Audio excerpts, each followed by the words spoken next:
छोटे से पहाड़ी गांव में, जहां चारों तरफ हरियाली और शांत वातावरण था, वहीं एक पुरानी मिट्टी की झोपड़ी में रमेश अपनी पत्नी गीता और दो बच्चों सोनू और गुड़िया के साथ रहता था।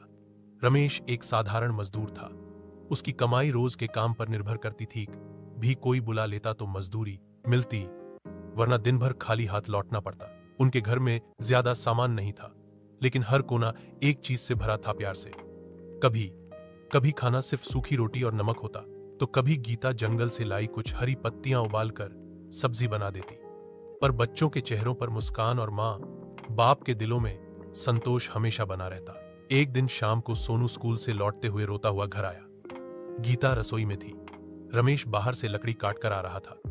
सोनू ने दरवाजे पर खड़े होकर कहा, माँ, पापा, मेरा बैग फट गया। सब बच्चे हंस रहे थे। अब कैसे स्कूल जाऊंगा? रमेश ने जैसे ही ये सुना, उसका दिल पिघल गया।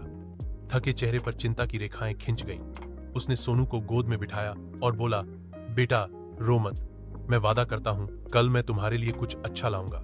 रात को गीता ने धीमी आंच पर रोटियां सेंकी। 3 रोटियां बनी, एक बच्चों के लिए। आधी आधी गीता और रमेश ने खाई।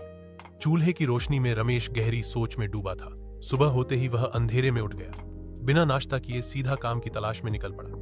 दिन भर उसने जी तोड़ मेहनत की, किसी के घर की दीवार उठाई, कहीं मलबा हटाया। सूरज की तपिश और थकान के बावजूद उसके मन में बस एक ही बात थी, बेटे के चेहरे की मुस्कान लौटानी है। शाम ढलते ढलते उसके हाथों में छाले पड़ चुके थे। पसीने से भीगा शरीर थका हुआ था, पर दिल में उम्मीद थी। रमेश ने कमाई के सिक्के गिने, लेकिन नया बैग खरीदने के लिए पैसे कम थे। वह हताश सा एक दुकान के सामने बैठ गया। तभी दुकानदार ने पूछा, क्या हुआ भाई, परेशान लग रहे हो? रमेश ने बात बताई। दुकानदार कुछ देर सोच में पड़ा, फिर भीतर से एक बैग निकाल लाया। थोड़ा पुराना था, लेकिन मजबूत और साफ। ले लो भाई, दुकानदार बोला, पैसे बाद में भी दे सकते हो। ये बैग तुम्हारे बेटे के लिए है। रमेश की आंखें भर आईं। उसने बैग लिया और धन्यवाद देकर घर की ओर चल पड़ा। रात को जब वह बैग लेकर घर पहुंचा, सोनू की आंखें चमक उठी। उसने वो बैग देखा, उसे छूकर देखा और फिर रमेश को कसकर गले लगा लिया। पापा, ये सबसे अच्छा बैग है, सोनू ने खुशी से कहा। रमेश की थकान जैसे उसी पल उतर गई। चूल्हे के पास बैठी गीता मुस्कुराते हुए बोली, हम गरीब जरूर हैं, लेकिन हमारे पास एक दूसरे का साथ है।